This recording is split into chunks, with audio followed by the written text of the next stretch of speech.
mga ka-okray. This is Mario Bunyag, ang inyong driver ng inyong buhay. Second batch tayo ngayon, second batch. So, pangalawang balik na natin to sa Naik. Kasi marami tayong paluwas ngayon. Marami tayong aplikante na luluwas. So, dalawang balik tayo. Ito yung pangalawang balik ko.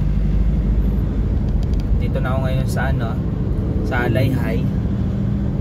So nakuha ko lang siya ng 1 hour. I think mga 1 hour may get.